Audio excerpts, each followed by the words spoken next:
امریکی صدر نے آج بھی یو ٹرن لیا ہے. انہوں نے آج بھی یہ کہا ہے کہ ہو سکتا ہے کہ ہم اپنی زمینی فوج اتار سکتے ہیں. امریکہ کی پلاننگ یہ کافی عرصے سے ہے کہ وہ زمینی کارروائی کرے، لیکن ان کو وہ حالات نظر نہیں آئے، ورنہ انہیں وہاں پہ زمینی کارروائی تو کیا ہے، اس جنگ کا آغاز ہی نہیں کرنا چاہیے تھا جو انہوں نے کی ہے.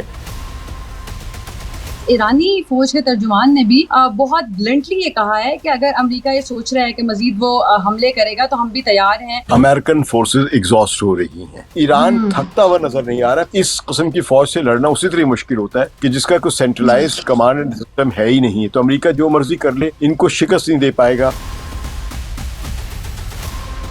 اگر سعودی عرب اس جنگ میں کود پڑتا ہے تو پھر خطے پہ کیا اثرات مرتب؟ ابھی حال ہی میں امریکہ نے سعودی عرب کو تقریباً $2 ارب کا ایمونیشن جو ہے وہ سپلائی کرنے کا معاہدہ کیا ہے، تو اس کا مطلب ہے کہ وہ سعودی عرب کو لانا چاہ رہا ہے. السلام علیکم، میں ہوں دعا مرزا. ایران امریکہ صورتحال مزید کشیدہ ہوتے ہوئے دکھائی دے رہی ہے اور آج دونوں طرف سے بیانات بھی سامنے آئے ہیں. امریکی فوج اور ترجمان کا یہ کہنا ہے، پھر جے ڈی وینس نے بھی ایک پریس کانفرنس کی اور ان کے بھی بیانات سامنے آئے. انہوں نے یہ براہ راست کہا ہے کہ مذاکرات سے ہی معاملات حل ہوں گے، لیکن امریکی صدر ڈونلڈ ٹرمپ ابھی بھی ایران کو تنبیہ کرتے ہوئے دکھائی دیے. ایرانی فوج نے بھی آج جو سٹیٹمنٹس دیے اس میں انہوں نے کہا کہ آبنائے ہرمز کا کنٹرول کسی صورت بھی امریکہ کو لینے نہیں دیں گے. تو اب اگلے 12 گھنٹے میں کیا ہونے والا ہے؟ ثقلین امام صاحب میرے ساتھ موجود ہے. Sir thank you so very much for taking out time. Sir ابھی کی جو سچویشن ہے، جے ڈی وینس تو ہمیں مذاکرات کی طرف جاتے ہوئے دکھائی دے رہے ہیں، لیکن امریکی صدر نے آج بھی یو ٹرن لیا ہے. انہوں نے آج بھی یہ کہا ہے کہ ہو سکتا ہے کہ ہم اس بات پر بھی غور کریں، بلکہ سچویشن روم میں انہوں نے کہا بھی ہے کہ ہم اپنی زمینی فوج اتار سکتے ہیں. تو وٹ ڈو یو تھنک کہ کیا ان کی بات کو آج بھی سیریس لینا ہے یا آج بھی یہی سمجھنا ہے کہ بس یہ ایک جواری کا ایک اور داؤ ہو سکتا ہے؟ دیکھیں، آپ ان کی کسی بھی بات کو نان سیریس بھی نہیں لے سکتے کہ یہ بس ایسی پاگل بوڑھا آدمی نہیں. He is president of United States of America, تو اس کی بات کو آپ کو سیریسلی لینا پڑے گا، چاہے وہ جھوٹ ہی کیوں نہ بول رہے ہوں. امریکہ کی پلاننگ یہ کافی عرصے سے ہے کہ وہ زمینی کارروائی کرے، اور اس کے لیے انہوں نے تیاریاں بھی کی ہوئی ہیں. یہ 28 فروری کی جنگ کے آغاز سے پہلے ہی سے انہوں نے طے کیا ہوا تھا، لیکن ان کو وہ حالات نظر نہیں آئے. دوسرے یہ ہے کہ جو نئی قیادت ہے، یعنی جو آج کی جو فوج کی قیادت ہے یا خود امریکی صدر ڈونلڈ ٹرمپ ہیں، ان کے سامنے وہ جو پرانی رپورٹس یا پرانی جو تجاویز یا پرانے مشورے جو ہیں وہ ان کے سامنے نہیں رکھے جاتے، یا یہ پڑھنا نہیں چاہتے. ان کے سامنے نئے تجزیے رکھے گئے ہیں جو کہ اسرائیل کے مفادات کے لیے بنائے گئے ہیں، ورنہ انہیں وہاں پہ زمینی کارروائی تو کیا ہے، اس جنگ کا آغاز ہی نہیں کرنا چاہیے تھا جو انہوں نے کی ہے. پچھلے سال کی تھی جون میں، اور اس سال جو انہوں نے 28 فروری کو کی تھی، جو 40 دن تک جاری رہی، جس کے بعد پھر جنگ بندی بھی ہوئی، پھر ایک میمورینڈم آف انڈرسٹینڈنگ بھی دستخط ہو، اور وہ پھر میمورینڈم آف انڈرسٹینڈنگ یا میمورینڈم آف مس انڈرسٹینڈنگ جو وہ ٹوٹا پڑا ہوا ہے، اس وقت بکھرا پڑا ہوا ہے. تو یہ کرنا ہی نہیں چاہیے تھا ان کو. تو اب اگر یہ زمینی کارروائی کریں تو تھیوریٹکلی یہ ممکن ہے کہ امریکہ بہت زیادہ بمباری کرے. ایران کے جو پرشین گلف میں جو ساحلی شہر ہیں، جن میں چابہار سے لے کر بلکہ اس سے پہلے جو سیرک کا علاقہ ہے، پھر جاسک کا علاقہ ہے، چابہار پھر جاسک کا ہے، پھر بندر عباس کا علاقہ ہے، یہاں پہ اور بہت چھوٹی چھوٹی جگہ پھر بہت ساری بنتی چلی تھی. پھر یہ کئی سارے یہاں پہ جزائر ہیں. تو ان جزائر میں جو خاص طور پہ جو اہم ہے وہ ایک قشم ہے اور ایک کیش. تو کیش پر انہوں نے کل پرسوں بمباری کی ہے. تو اب کیش میں کوئی اسٹریٹجک چیز نہیں ہے، لیکن وہاں پہ بمباری کا مطلب یہ ہے کہ امریکی فوج کوئی ایک اسپیکٹیکولر کامیابی دکھانے کے لیے کہ ہم نے ایران پہ قبضہ کر لیا ہے، ہو سکتا ہے وہ کیش پہ کوئی ایمفیبیس اٹیک کریں، یہ امکانات ہیں. لیکن ماہرین دوسری طرف یہ بھی کہتے ہیں کہ اگر وہاں پہ امریکہ کی فوج جا کے کیش میں بیٹھ جاتی ہے، خرق میں بیٹھنا مشکل ہے کیونکہ اس علاقے میں بہت تیاریاں کی ہوئی ہیں. کیش ایک ایسا علاقہ جہاں پہ خاص اہمیت اس کی تیل کی تنصیبات کے لحاظ سے نہیں ہے. البتہ جو کیش کا جو جزیرہ ہے، قشم کا جو جزیرہ ہے، وہ بڑا ہے، اور وہاں پہ IRGC کے بہت سارے فائٹرز، جنگجو اور فوج جو ہے، نیوی جو موجود ہے. تو اگر وہاں پہ ایران کے خلاف لڑنے یا اس ایران کے جزیرے پہ قبضہ کرنے امریکی فوج جاتی ہے، اس کو بہت مزاحمت کا سامنا کرنا پڑے گا، یعنی حملے کے دوران ہی. تو اس لیے ہو سکتا ہے کہ وہ امریکی فوج یا خود ڈونلڈ ٹرمپ اپنے عوام کو یہ مطمئن کرنے کے لیے کہ دیکھیں ہم نے ان کے ایک اہم جزیرے پہ قبضہ کر لیا. تو اس جزیروں میں جو کیش کا جو جزیرہ ہے یہ کم اہم ہے ساری جو ہے ایران کی اپنی سرزمین ہے، لیکن آپ جنگ میں دیکھتے کہ کس علاقے کی زیادہ حفاظت کرنی ہے اور کس علاقے کی کم حفاظت کرنی ہے، جنگ میں یہ ہمیشہ طے کیا جاتا ہے۔ تو اگر وہ کیش پہ قبضہ کر لیں گے تو امریکہ کو ایک یہ کہہ لیں کہ ایک کامیابی کا دعویٰ مل جائے گا کہ ہم نے ایران کے جزیرے پہ قبضہ کر لیا ہے، لیکن اس جزیرے کی اسٹریٹجک ویلیو کوئی زیادہ نہیں۔ دوسرا جو خطرناک چیز یہ ہے کہ یہ سارے جزائر جو ہیں ایران کے قریب ہے، اس میں سوائے ابو موسیٰ کا جو جزیرہ ہے جو یو اے ای کے ذرا قریب ہے، یعنی سینٹر میں ہی ہے لیکن یو اے ای کے قریب ہے، متحدہ عرب امارات کے قریب ہے، یہ دور ہے۔ باقی سارے جزائر جو ہیں یہ اس کے قریب ہیں ایرانی ساحل کے پاس۔ تو اگر یہاں پہ یہ قبضہ کرتے ہیں امریکی فوج جا کے کسی بھی جزیرے پہ، تو وہ جگہ ہی جو ہوگی وہ امریکی فوج وہاں پہ جب جا کے ٹھہرے گی تو اس کو دو بڑے چیلنجز کا سامنا کرنا پڑے گا۔ ایک سپلائز کا چیلنج ہوگا کہ آپ نے ایک جگہ پہ جا کے قبضہ تو کر لیا، تو آپ کو پیچھے سپلائز ریگولر کہاں سے آئیں گی؟ کیا پانی کے ذریعے مسلسل بھیجیں گے؟ بڑا مشکل کام ہوتا ہے کیونکہ ہر بورڈ کو پھر وہ ایرانی ڈرونز جو ہے وہ حملہ نشانہ بنائیں گے۔ دوسرے کہ جب فوج ایک جگہ جمع ہو جائے گی جا کے تو اس جزیرے پر ایرانی آرٹلری، ایرانی ڈرونز، ایرانی میزائل جو خوب بمباری کر کے شاید ان ساری فوج کو نہیں تو کم از کم آدھی فوج کو وہیں پہ وہ خاک کر ڈالے جلا کر۔ تو یہ امریکہ کے لیے بہت بڑا رسک ہے جس کی وہ صرف فائدہ ان کو ایک اپنے ملک میں سیاسی پاپولیرٹی کا ملے گا، اسٹریٹجک لیول پہ ابھی ان کو کوئی فائدہ ملتا نظر نہیں آ رہا ہے۔ تو سر جو آج دو اسٹیٹمنٹ آئی ہیں، امریکی صدر تو آج بھی تنبیہ کرتے ہوئے دکھائی دی ہیں، جے ڈی وینس پھر بھی ابھی تک جانا چاہتے ہیں، اور جے ڈی وینس نے ایک جو اہم بات آج کی ہے وہ انہوں نے اسرائیل سے متعلق جو انکشاف کیا ہے کہ اسرائیل نہیں چاہتا تھا کہ ایم او یو کامیاب ہو، اس کو آپ کیسے دیکھتے ہیں؟ دوسرا مجھے یہ بتائیے گا کہ آج ایرانی فوج کے ترجمان نے بھی بہت بلنٹلی یہ کہا ہے کہ اگر امریکہ یہ سوچ رہا ہے کہ مزید وہ حملے کرے گا تو ہم بھی تیار ہیں اور ہماری کیپیسٹی اتنی ہے کہ ہم جواب دے سکتے ہیں اور توقع سے بڑھ کر جواب دیں گے۔ تو آپ ابھی دونوں ممالک کو سچویشن وائز کیسا دیکھ رہے ہیں؟ جذبہ تو ڈیفینیٹلی ایران نے بہت زیادہ ہے، لیکن ریسورسز کے حوالے سے اور جو ابھی ہم جارحانہ دونوں طرف سے اسٹیٹمنٹس دیکھ رہے ہیں اس میں ہاؤ ڈو یو فور سی کہ کیا دونوں ممالک کے پاس ابھی کیپیسٹی ہے کہ مزید لڑا جا سکے؟ دیکھیے کیپیسٹی دونوں طرف ہے ابھی، لیکن ایگزاسشن اگر دیکھی جائے تو امریکن فورسز ایگزاسٹ ہو رہی ہیں۔ آپ نے دیکھا ہوگا کہ ان کے جو ایئر کرافٹ کیریئرز ہیں یہاں پہ کوئی 4-6 مہینے سے کھڑے ہوئے، ٹھیک ہے، اور اتنی لمبی ڈپلائمنٹ ایئر کرافٹ کیریئرز کی نہیں کی جاتی ہے جتنی کہ اب کی گئی۔ پھر جو وہاں پہ جتنے بھی ان کے ملٹری بیسز تھے اس پرشین گلف میں، جن میں ہم کہہ لیں کہ بحرین میں جو 5th فلیٹ ہے، قطر میں الودیع پہ جو ان کا بہت بڑا ایئر بیس ہے، کویت میں جو 1990 کی دہائی سے ان کے بہت زبردست قسم کے جو ایئر بیسز بنے ہوئے وہ ہیں، الزفرہ تو نیا ہے جو متحدہ عرب امارات میں، یا پرنس سلطان جو ہے، یا پرنس وہاں پہ سعودی عرب میں جو ہے، یہ بھی سارے نئے ہیں، لیکن یہ جو 3 پرانے ہیں ان میں ایک 5th فلیٹ کا ہے بحرین کا، ایک یہ الودیع کا ہے، اس کو بھی 20 سال کے قریب یعنی 15 سال ہو گئے ہیں۔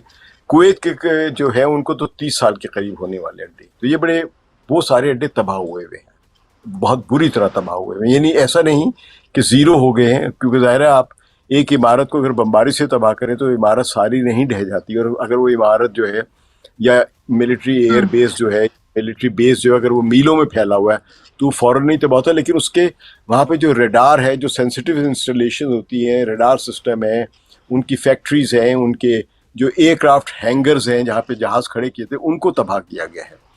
تو یہ تو امریکہ کی حالت ہے، اور پھر ان کی جو ڈپلیشن ہوئی ہے انٹرسیپٹرز کی وہ ساری دنیا مان رہی ہے، لوگوں نے پورا ڈیٹا دیا ہوا ہے کہ نصف رہ گئے ہیں۔ پھر جو ان کے تھرڈ میزائل ہیں وہ کہتے ہیں اس جو پرانے استعمال ہو گئے انہی کو پورا کرنے میں 3 سے 4 سال لگیں گے۔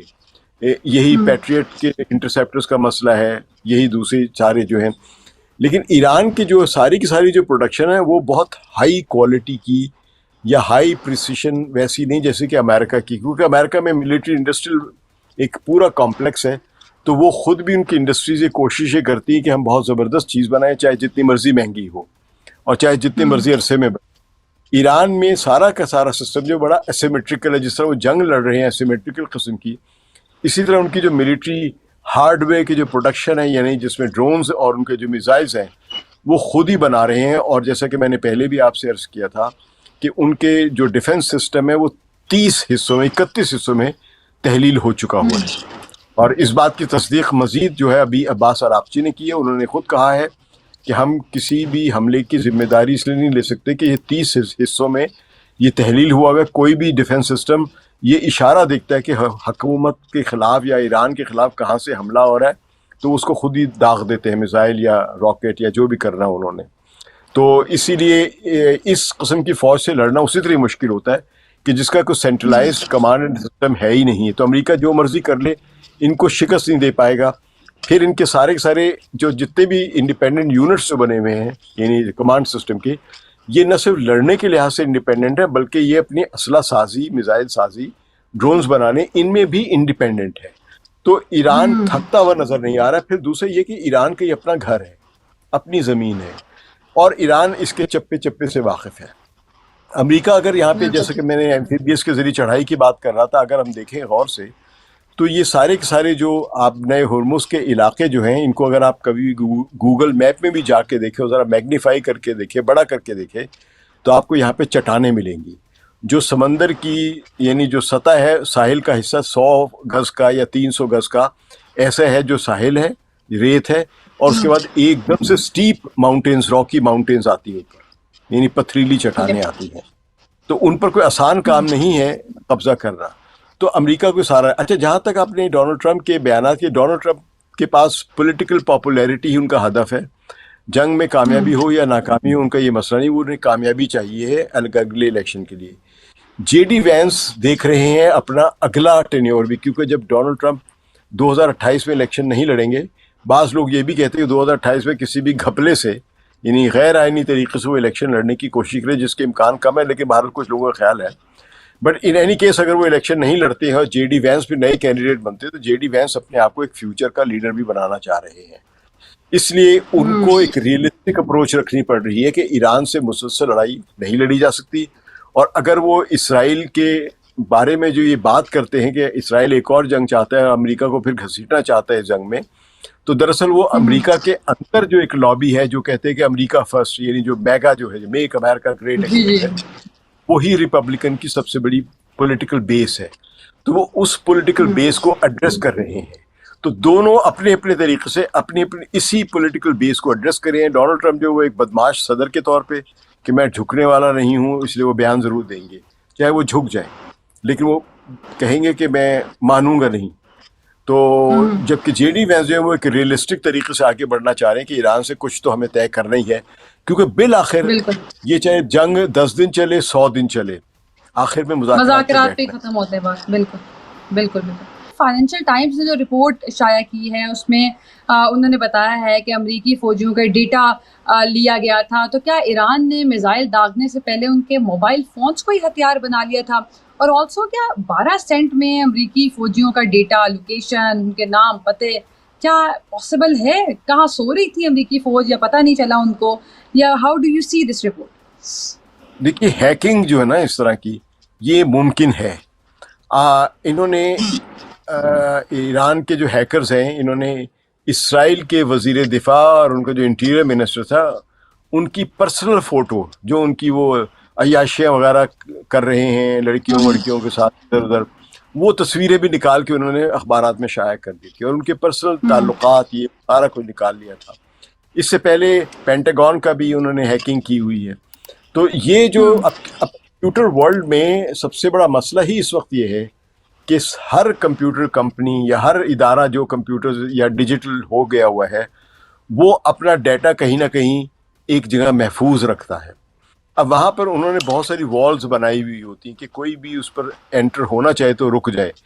تو آفٹر آل یہ جتنی بھی والز بنائی جاتی ہیں یہ ہیں تو الگوریدمز ہی نا, فارمولاز بنے ہوئے. اب کوئی ذہین ہیکر جو ہے وہ ان فارمولاز کو سمجھ جائے یا ان کو ڈیٹیکٹ کر لے, تو اس کے لیے بالکل اسی طرح کہ اس کے ہاتھ میں چابی آ گئی ہے. مثال کے طور پہ اگر آپ گھر کا ایک لاک ہوتا ہے جس میں آپ لوہے کی چابی ڈال کے تالے میں کھولتے ہیں, ایک ہوتا ہے کہ اس کے اوپر ایک نمبر لگے ہوئے ہیں, تو سمجھیے کہ یہ جو ہیکنگ کا طریقہ بھی ہوتا ہے, آپ کو وہ نمبر معلوم ہو جائے اس تالے کا کہ یہ 000 ہے یا 092 ہے, کوڈز معلوم ہو جاتے ہیں. بالکل وہ جس کو کوڈ یا وہ آپ سے وہی پاس ورڈ ہے اس کا. تو جس کو یہ پاس ورڈ بریک کر لے, بعض لوگ پاس ورڈ معلوم نہیں ہوتا لیکن اس پاس ورڈ کے پورے سسٹم کو ہی وہ بریک کر لیتے, کیونکہ پاس ورڈ بھی ایک سسٹم کے اوپر کھڑا ہوا ہوتا ہے. تو اگر اس پورے سسٹم کو ہی سی لینگویج میں جا کے, یہ میں ٹیکنیکلٹیز بہت ساری نہیں جانتا ہوں, لیکن مجھے اس کا اندازہ ہے کہ جو بڑے ذہین قسم کے لوگ ہوتے ہیں وہ کر سکتے ہیں. تو اس وقت ظاہر ہے ایران میں اس پر بہت زیادہ انویسٹمنٹ کی گئی ہے کہ وہاں پہ آرٹیفیشل انٹیلیجنس سے لے کے کمپیوٹر کی دوسری چیزیں جو وہ کسی بھی ملک سے کم نہیں ہے وہاں کی صلاحیت وہاں کے نوجوانوں کی. تو یہ ممکن ہے کہ لے سکتے. ایران جنگ میں اسرائیل کا لبنان پہ حملے کرنا ہے. جب ایم او یو ہوا تھا اسلام آباد میں تو 14 نکات میں یہ بھی شامل تھا کہ اسرائیل لبنان میں حملے نہیں کرے گا, لیکن اگین اسرائیل نے دوبارہ حملے شروع کر دیے ہیں. امریکی صدر نے ایک کال بھی کی ہے, نیتن یاہو کو منع بھی کیا ہے کہ حملے نہ کی جائیں. کیا آپ کو لگتا ہے کہ یہ صرف ایک سمبولک سی کال ہے یا واقعی ٹرمپ چاہتے ہیں کہ لبنان میں حملے نہ ہوں؟ دیکھیے ٹرمپ, میں نے جیسے پہلے بھی عرض کیا کہ کچھ بھی نہیں چاہتے سوائے کہ وہ پاپولر کھڑے رہے اور سینٹر آف اسٹیج رہیں. تو جب انہیں یہ سوٹ کرے گا کہ سیو کر رہے ہیں بس اس سارے دوران سارے, کیونکہ ان کے پاس کوئی اسٹریٹجی ہے ہی نہیں. اگر ہم دیکھیں کہ اگر کوئی سمجھدار اسٹریٹجسٹ ان کے پاس مشورہ دینے والا ہوتا تو وہ ان کو یہی کہتا کہ یہ جنگ نہ لڑو. بلکہ میں نے پہلے بھی کئی مرتبہ عرض کیا اور اب پھر یہ دوبارہ دہراؤں گا کہ 2019 میں امریکہ 75 ریٹائرڈ جرنیلوں نے اور ان کے ڈیفنس اینالسٹ نے مل کے ایک جوائنٹ یعنی مشترکہ ایک لیٹر لکھا تھا جو کہ اخبارات میں شائع ہوا تھا. اور اس میں انہوں نے اس وقت بھی ڈونلڈ ٹرمپ صدر تھے جن کا پہلا دور صدارت جو ہے, تو اس وقت ان جرنیلوں نے, ریٹائرڈ جرنیلوں نے, ایڈمرلس وغیرہ نے, اور جتنے بھی ایئر فورس کے جو ہے مارشل وغیرہ تھے, ڈیفنس اینالسٹ جو یونیورسٹیز کے پروفیسر ہیں وغیرہ ہوتے ہیں, ان سب نے اس مشترکہ لیٹر میں یہی کہا تھا کہ ایران سے جنگ نہ کی جائے کیونکہ اس جنگ کے نتیجے میں ہم پھنس جائیں گے. اور پھر جو پرانی جتنی بھی اسٹڈیز ہیں, ریسرچز ہیں امریکہ کی, یعنی 2002 سے 3 سے لے کر اس وقت سے یہ ریسرچز ہوتی آ رہی ہیں کہ ایران پر حملہ کریں گے تو کیا ہوگا, تو سب میں یہ بتایا گیا ہے کہ امریکہ پھنس جائے گا یا ایران کو کامیابی حاصل ہوگی, لیکن جو سیاسی عزائم جو ہے وہ پورے نہیں ہو سکیں گے امریکہ کے. اور یہی بات اس جنگ سے کچھ دن یعنی 28 فروری سے شروع ہونے سے پہلے جو امریکہ کی فوج کے جو موجودہ سربراہ ہے جنرل ڈان کین جو ہیں, انہوں نے کہا تھا, بلکہ بریفنگ دی تھی ڈونلڈ ٹرمپ کو بھی اور وزیر دفاع کو بھی اور دوسرے سینئر اہلکاروں کو بھی, کہ ہم سب کچھ کرنے کے لیے تیار ہیں لیکن جو آپ سیاسی اہداف حاصل کرنا چاہ رہے ہیں وہ نہیں ہو پائیں گے, کیونکہ اس جگہ کا جو آپ جیوگرافیکل نقشہ کر دیکھیں تو یہاں پہ بیرونی فوج کے لیے حملہ کرنا جو ہے کئی لحاظ سے مشکل ہے. ایک تو میں نے جیسا کہ ابھی عرض کیا یہ راکی ماؤنٹینز ہے, پھر یہ کہ آپ نے ہرمز خود ایک بہت بڑی رکاوٹ ہے, اور اس وقت آپ نے ہرمز پر قبضہ ہے ایران کا. ابھی تو قبضہ ہی چھڑانے میں ان کو جنگ لڑنی پڑ رہی ہے اور وہ اس میں کامیابی ابھی تک نہیں حاصل ہوئی ہے. تو یہ کتنے دن تک آپ نے ہرمز بند رہے گی, اس کا مطلب اتنے دنوں تک آئل کی سپلائی دنیا میں کم ہو رہی ہے.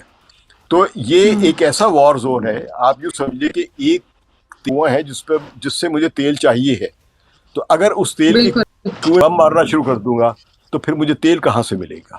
تو اسی طرح اگر آپ نے ہرمز پر آپ بمباری کرتے رہیں گے تو آپ نے ہرمز کھولے گا کیسے. نیو یارک ٹائمز نے بھی اسٹوری کل کہ سابق ایرانی صدر جو ہیں محمود احمدی, ان کے حوالے سے کہ انہوں نے پہلے تو وہ ظاہر ہے کئی عرصے تک ایران اسرائیل پر تنقید کرتے رہے, تو اب ان کو ایسا پیش کیا جا رہا ہے کہ وہ رجیم چینج کا حصہ بھی رہے تھے اسرائیل کے ساتھ.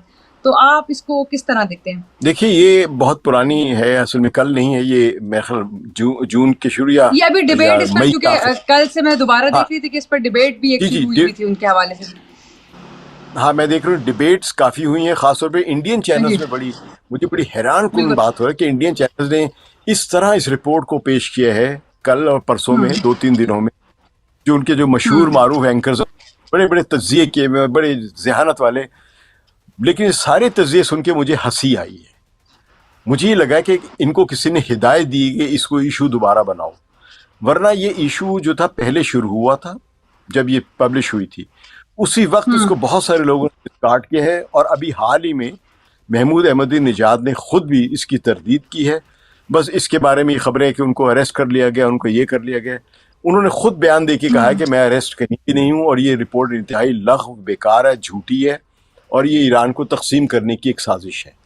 تو اس رپورٹ میں یہ کہا گیا ہے کہ جی موساد نے یہ پلان کیا تھا کہ وہ رژیم چینج ہونے کی صورت میں محمود احمدی نژاد کو ایک متبادل قیادت کے طور پہ استعمال کریں گے, اور اس کے لیے ان کی ملاقاتوں کا پتہ نہیں نام نہاد ملاقاتوں کا ذکر کہ وہ بڈاپیسٹ گئے تھے یا کہیں اور گئے تھے، اور انہوں نے انگریزی سیکھنی شروع کر دی تھی کیونکہ وہ موساد کے لیے کام کرنا چاہتے تھے، یا اس طرح کی بات ہے. یہ بڑی یعنی بیہودہ میں کہوں، بلکہ مجھے یہ رپورٹ لکھنے والے کی عقل پر مجھے ماتم کرنا پڑتا ہے، کیونکہ لکھنے والے دیکھیں امریکہ میں بہت سارے ایرانی صحافی ہیں، ایرانی نژاد جو امریکن ہیں، اور وہ امریکہ کی CIA یا کسی اخبار کے لیے بظاہر کام کرتے ہیں، لیکن وہ انٹیلیجنس کے کام کر رہے ہوتے ہیں.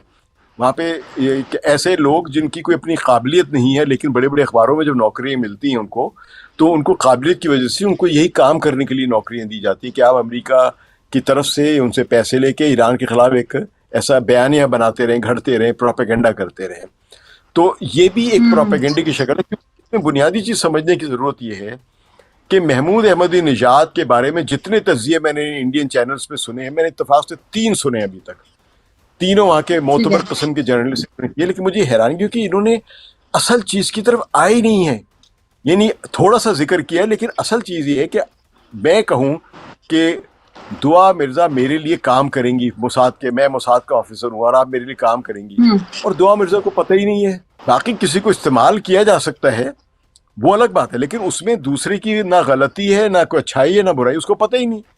تو اس لحاظ سے اس رپورٹ کی بنیادی جھول ہی یہی ہے کہ جس کو استعمال کرنے کا دعویٰ کر رہے ہیں موساد کے لوگ تھرو دس رپورٹ، کیونکہ موساد نے آفیشلی یہ رپورٹ جاری نہیں کی ہے، نہ اسرائیل کے کسی آفیسر نے. تو ایسی خبریں جو لیک کی جاتی ہیں یہ فیلرز ہوتی ہیں، یہ کوئی دیکھا جاتا ہے کہ ایسا ہو تو کیا ہو سکتا ہے. باقی یہ کہ یعنی پلس چیک کرنے کے لیے محمود احمدی نژاد اس وقت پولیٹیکلی ان ایکٹیو ہے، یعنی فار دا لاسٹ 2-3 ایئرز آپ کہہ لیں، جب کیونکہ وہ الیکشن لڑنا چاہ رہے تھے، ان کو الیکشن لڑنے کی اجازت نہیں ملی تھی. وہاں کی جو گارڈین کونسل اس نے ان کے جو نامینیشن پیپر سے ریجیکٹ کر دیے تھے، تو اس کے بعد سے خاموش تھے اور کسی بھی پولیٹیکل ہل جل میں نہیں تھے. مجھے اگر اس رپورٹ کا کوئی مقصد سمجھ میں آتا ہے تو وہ یہ آتا ہے سمجھ میں کہ محمود احمدی نژاد کا نام استعمال کر کے کہ اس کو ہم انگیج کر رہے تھے موساد اپنے لیے، وہ مجھے لگتا ہے کہ کوئی اور لوگ ہوں گے جن کو موساد استعمال کرنا چاہتی یا کر رہی ہے، اور ان پر سے پردہ یا توجہ ہٹانے کے لیے موساد نے محمود احمدی نژاد کے نام کی رپورٹ اس پر بلیم کر دیا ہے کہ یہ کر رہا تھا ہمارے لیے کام یا یہ کر سکتا تھا. حالانکہ وہاں پہ دوسرے ایسے لوگ موجود ہیں جن پر یہ زیادہ شک بیٹھتا ہے کہ وہ باہر کے لیے کام کر رہے ہیں، اور وہاں پہ بلکہ سوشل میڈیا پہ اگر آپ جا کے دیکھیں ایران کے، ان کے نام لے رہے ہیں. میں یہاں نام نہیں لینا پسند کرتا، لوگ نام لے رہے ہیں کہ یہ لوگ ہیں جو امریکی CIA یا موساد کام کر رہے ہیں. کبھی کسی نے محمود نژاد کا نام پہلے نہیں لیا اس نیو یارک کی رپورٹ سے پہلے.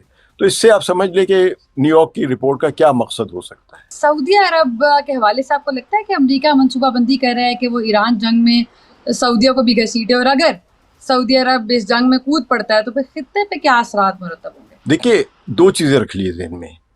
امریکہ پوری کوشش کر رہا ہے کہ سب کے سب کودیں، اور کچھ کودے ہیں کچھ نہیں کودے ہیں، کیونکہ وہ جانتے ہیں کہ ہم اتنا نہیں لڑ سکتے. لیکن وہ جو بہت زیادہ تابع دار ملک ہیں امریکہ کے، وہ تو کودے، مثلا بحرین ہے اور کویت ہے. مطلب کویت سے تو باقاعدہ بمباری کی گئی ہے، جو عراق کا جو مغربی شہر ہے اہواز، اس پر بمباری کی گئی. وہاں پہ ہائی مرس جو ان کے تو آرٹلری ہے، توپ خانہ، جو اس سے بمباری کی گئی ہے. اسی طرح بحرین سے بہت ساری فلائٹس اڑی ہیں، وہاں سے میزائل اڑے ہیں. اب دیکھیے امریکہ وہاں پہ سرفیس ٹو سرفیس میزائل استعمال کر رہا ہے. سرفیس ٹو سرفیس میزائل جو ہوتے ہیں کسی علاقائی اڈے سے ہی چلائے جاتے ہیں، یہ ہوا سے نہیں چلائے جاتے. سرفیس ٹو سرفیس کا مطلب یہ ہوتا ہے زمین سے زمین پر مار کرنے والا میزائل، جو وہ چلائے ہیں اس نے ایران کے خلاف. ظاہر ہے وہ انہی ملکوں سے چلے ہیں. سعودی عرب کا جو چیلنج ہے وہ یہ ہے کہ سعودی عرب باقاعدہ کودنا نہیں چاہتا، لیکن سعودی عرب امریکہ کو نہ بھی نہیں کرنا چاہتا کھل کے. تو اس لیے کچھ وہ راضی ہو جاتا ہے. ابھی حال ہی میں امریکہ نے سعودی عرب کو تقریباً $2 ارب کا ایمونیشن جو ہے وہ سپلائی کرنے کا معاہدہ کیا ہے. تو اس کا مطلب ہے کہ وہ سعودی عرب کو لانا چاہ رہا ہے. کویت کو انہوں نے $0.5 ارب کا اور سعودی عرب کو $2 ارب کا ایمونیشن. یہ کوئی نیا اسلحہ نہیں، جو اسلحہ موجود ہے اس کے لیے ایمونیشن، یعنی انٹرسیپٹرز ہوں گے، اس میں میزائلز ہوں گے، یہ ہوں گے، تاکہ اگر ضرورت پڑتی ہے تو سعودی عرب جو ہے وہ یمن کے خلاف استعمال کر سکے، اور شاید اسرائیل کے خلاف استعمال کرے یا پھر ایران کے خلاف استعمال کرے. ابھی سعودی عرب نے نہیں بتایا کہ یہ جو اسلحہ امریکہ دے رہا ہے کس کے خلاف استعمال کرے گا. یہ ابھی ہم آنے والے دنوں میں دیکھیں گے. لیکن جو سعودی عرب کے لیے زیادہ خطرناک بات ہے، وہ سعودی عرب کی جو خطرناک بات وہ یہ ہے کہ اگر وہ یمن کے خلاف اس قسم کا اسلحہ استعمال کرتا ہے یا ایران کے خلاف، تو سعودی عرب کے پاس اپنی فوج اتنی طاقتور نہیں ہے. پاکستان کی جو فوج گئی ہوئی ہے وہ صرف 15,000 ہے، اور ایک ملک کے دفاع کے لیے 15,000 فوج یا 2-4 اسکواڈرنز ہوتے ہیں وہ کافی نہیں ہوتے ہیں. اس کے لیے آپ کو 2-2 لاکھ فوج چاہیے، 3-3 لاکھ فوج چاہیے ہوتی ہے. تو وہ سعودی عرب کے پاس نہیں ہے. اس لیے میں سمجھتا ہوں کہ نہیں کرے گا، لیکن اگر کرے گا تو اس کی یمن کے خلاف کرے تو یمن بھی ان کی آئل انسٹالیشنز کو تباہ کر سکتا ہے. تو سر لاسٹلی آج ترجمان دفتر خارجہ نے بھی بات کی ہے اور انہوں نے کہا ہے کہ جو ایم او یو تھا اسلام آباد کا وہ نہ تو غیر مؤثر ہوا ہے اور نہ ہی وہ ختم ہوا ہے، بلکہ وہ آج بھی قابل عمل فریم ورک ہے. اور انہوں نے یہ بھی ظاہر کی ہے بات کہ اگر دوبارہ کوئی شروع ہوتی ہے ایسی مذاکرات کی بات تو پاکستان اگین اس میں دونوں کا ٹرسٹ حاصل ہے، پاکستان کو امریکہ کا بھی اور ایران کا بھی، تو پاکستان اگین اس پہ کردار ادا کرے گا. How do you force it? یہ بڑا اچھا بیان ہے. میں نے آپ سے پہلے بھی عرض کیا تھا، اگر آپ کو یاد ہو، کہ پاکستان کو اس وقت کا انتظار کرنا چاہیے کہ جب ڈونلڈ ٹرمپ خود کہیں گے کہ بھئی اب مذاکرات شروع کر دو، اب آپ آ جائیں، کیونکہ اب آپ تو جب تک وہ اپنی بمباری کر رہے ہیں وہ پاکستان کو نہیں آنے دیں گے، کیونکہ وہ سمجھ رہے ہیں کہ مجھے کامیابی مل رہی ہے. ان کے جو ایڈوائزرز بیٹھے ہوئے ہیں وہی سمجھتے ہیں کہ ایران پر بمباری کی جائے گی، ایران پیچھے ہٹے گا. ایران پیچھے نہیں ہٹے گا. ایک بڑے مشہور ایرانی امریکن ایک اینالسٹ ہیں، بڑے قابل آدمی بھی، ٹریٹا پارسی، انہوں نے یہی آج صبح ایک ٹویٹ بھی کی ہے کہ ایران پر جتنی آپ بمباری کریں گے ایران اتنا ہی زیادہ قائل ہوگا، کنونس ہوگا، اور اس کا عزم اتنا ہی زیادہ مضبوط ہوگا کہ ہم نے آبنائے ہرمز کی حفاظت کرنی ہے. تو اس ساری جنگ کے بعد جب امریکہ دیکھے گا کہ کام نہیں بن رہا ہے اور تیل کی سپلائی بند ہے، تو جب تیل کی سپلائی بند ہونے کے نتیجے میں جو ایک بحران پیدا ہوگا، تیل کی قیمتوں میں اضافہ ہونا شروع ہوگا، تو ڈونلڈ ٹرمپ پھر پاکستان سے کہیں گے کہ مذاکرات کا سلسلہ، یا وہ کہتے ہیں نا پروگرام کا سلسلہ، جہاں سے ٹوٹا تھا وہیں سے ہم دوبارہ جوڑتے ہیں. یہ مذاکرات دوبارہ شروع ہوئے. پاکستان نے بڑی اچھی بات کی ہے کہ اس نے کہا کہ ایم او یو ختم نہیں ہوا ہے، کیونکہ ابھی تک ایم او یو پہ بیانات ضرور آئے ہیں لیکن اس کو ایک ڈیڈ ایک انسٹرومنٹ ابھی کسی نے قرار نہیں دیا ہے. یعنی پریکٹیکلی انفیکٹو ہے. لیکن ابھی بھی اگر آپ دیکھیں امریکہ نہیں، ایک چیز ذرا نوٹ کریں کہ امریکہ جو کچھ بھی کہہ رہا ہے وہ کہہ رہا ہے کہ ایم او یو میں یہ طے نہیں ہوا تھا، یہ طے ہوا تھا. یعنی ابھی بھی وہ یہ نہیں کہہ رہا کہ ایم او یو کو ہم بھاڑ میں، میں تو جو چاہوں کروں گا، یہ نہیں کہہ رہا. اسی طرح ایران بھی جب آپ نے ہرمز پر اپنا حق جب جتا رہا ہے اور اس کے لیے جو لڑ رہا ہے، تو وہ بھی یہی کہہ رہا ہے کہ آپ نے ہرمز ہمیں اس کی مینجمنٹ ہمیں مل چکی ہے. اور وہ کس نے دی اس کو مینجمنٹ کا اختیار؟ ایم او یو نے. تو ایک لحاظ سے ایم او یو پر عمل نہیں ہو رہا ہے، ہر کوئی اپنی اپنی مرضی کا چیز کھا رہا ہے. کسی کو یہ حصہ پسند ہے وہ کھا رہا ہے، کسی کو یہ حصہ نہیں پسند ہے وہ نہیں کھا رہا ہے. لیکن یہ ایم او یو ایک اپنے فریم ورک کے طور پہ، ایک آؤٹ لائن کے طور پہ ڈیڈ نہیں ہے. ایک کپل کے درمیان ہمیشہ ایک شخص ایسا ہوتا ہے جو بفر زون کا کردار ادا کرتا ہے، اور پاکستان اس وقت امریکہ اور ایران کے درمیان وہ والا کردار ادا کرتا ہے. لیکن ایسا ہوتا ہے نا کہ جب دو لوگوں کی صلح کروا دی جائے اور درمیان والے گارنٹر بنتا ہے، تو اگر یہ مجھے لگے کہ کسی جو بفر زون بن رہا ہے اس کا زیادہ ٹلٹ کسی اور کی طرف ہے، تو کیا ٹرسٹ ڈیفیسٹ نہیں بنتا کسی حد تک دوسری پارٹی کے لیے؟ دیکھیے میں آپ کو بالکل پہلے اس کا جواب دے چکا ہوں. یہ آپ نے پہلے بھی سوال کیا تھا. یہ ٹرسٹ ڈیفیسٹ ہے اور کوئی کسی پر اعتماد نہیں کر رہا ہے اس جنگ کے دوران. لیکن مثال تو ڈونلڈ ٹرمپ بھی پاکستان پر اعتماد نہیں کر رہے ہیں. اگر وہ پاکستان کے اتنے ہی دوست ہیں اور پاکستان پر اتنے ٹرسٹ کرتے ہیں کہ ہماری صلح کرا دو یا ہماری جنگ بندی کرا دو، تو پاکستان کو بہت ساری سہولتیں دینی چاہیے. پاکستان کو تو وہ بنیادی سہولت کوئی بھی نہیں دے رہے ہیں. پاکستان کے اتنے قرضے ہیں معاف کر دیں. پاکستان کو نہیں، ایران نے دوستی میں پہلے تو بات مان لی تھی، تو اب تو سچویشن تھوڑی ڈفرینٹ نہیں ہے. نہیں مسئلہ دوستی کے علاوہ بھی ہو. دیکھیے ہمارے سماجی رشتوں میں دوستی کچھ اور ہوتی ہے، اس میں جذبات بھی ہوتے ہیں، اس میں فائدے بھی ہوتے ہیں. لیکن ریاستوں کی جو دوستی ہوتی ہے اس میں مفادات بہت میٹر کرتے ہیں. مثال کے طور پہ ایران کے ساتھ اگر تاریخی طور پر دیکھا جائے تو ایران کے ساتھ تاریخی طور پہ دیکھا جائے تو سب سے زیادہ زیادتی انڈیا نے کی ہے. یعنی کیونکہ انڈیا ہمیشہ دوست بن رہا ہے ایران کا. لیکن میں 2005 سے دیکھ رہا ہوں، 2005 سے لے کر آج تک جب بھی ایران کو کسی بھی کروشل وقت میں انڈیا کی مدد کی ضرورت تھی، کوئی عملی مدد نہیں، صرف یہ کہ بھئی بندے کے پتر بن کے سچ بات کر دو، انڈیا نے سچ بات نہیں کی. ایران کا جو جوہری منصوبہ اقوام متحدہ کی سلامتی کونسل میں جو لایا گیا ہے for veto and for other purpose, جو ریزولوشن جو پاس ہوتی ہے پہلی ایران کے خلاف، وہ IAEA کی ریزولوشن کے بعد شروع ہوتی ہے جو 2005 میں ہوا تھا، اور وہ ریزولوشن میں انڈیا اگر ووٹ نہ دیتا ایران کے خلاف تو یہ ریزولوشن IAEA سے سیکیورٹی کونسل میں جانی ہی نہیں تھی، لیکن انڈیا نے فائدہ اٹھانا تھا، اس وقت انڈیا کا اپنا مفاد تھا. انڈیا اس وقت امریکہ کے ساتھ اپنا نیوکلیئر پروگرام ایک دستخط کرنے والا تھا، وہ جو نیوکلیئر سپلائی گروپ جو ہے، جس کے بعد سے ایران کو یعنی انڈیا کو جو کہ NPT کا سگنیٹری نہیں ہے، اس کے باوجود اس کو امریکہ نے رعایتیں دی تھی، تو انڈیا نے وہ فائدہ اٹھایا ایران کے خلاف ووٹ دے کے. تو یہ سب ریاستیں سب چھوٹا موٹا اپنا فائدہ لے کے چل رہی ہوتی ہے، یہی چین بھی کر رہا ہے، یہی روس بھی کر رہا ہے، لیکن سب جانتے ہیں کہ ہمیں اپنے ساتھ اکٹھا چلنا بھی ہے. بالکل ٹھیک ہے. بہت شکریہ ثقلین امام صاحب، آپ نے وقت دیا اور اپنی بہت ویلیویبل ان پٹ بھی ہمیں دی. ہم روز کلوز اسی بات پر کر رہے ہیں آج کل، چونکہ ہر گھنٹے میں سچویشن بدل رہی ہے اور خطرناک اور سنگین نتائج کی طرف جاتی ہوئی دکھائی دے رہی ہے. لیکن جیسے آج JD وینس نے کہا، جیسے آج پاکستانی ترجمان دفتر خارجہ نے کہا کہ مذاکرات ہونے چاہیے اور یہی فائنل سولوشن ہے تاکہ پورے خطے میں امن رہے. اور ہم بھی بار بار ہر پروگرام کے اینڈ پہ اس لیے کہتے ہیں تاکہ ایڈوکیٹ کریں کہ پیس از ابو آل. تو آئی ہوپ کہ کل جب ہم اس سے بات کر رہے ہوں تو اس میں مذاکرات کی کہیں سے کوئی ایسی روشنی نظر آئے جس سے لگے کہ خطے میں امن دوبارہ واپس لوٹنے والا ہے. We will be coming up in next episode. اللہ نے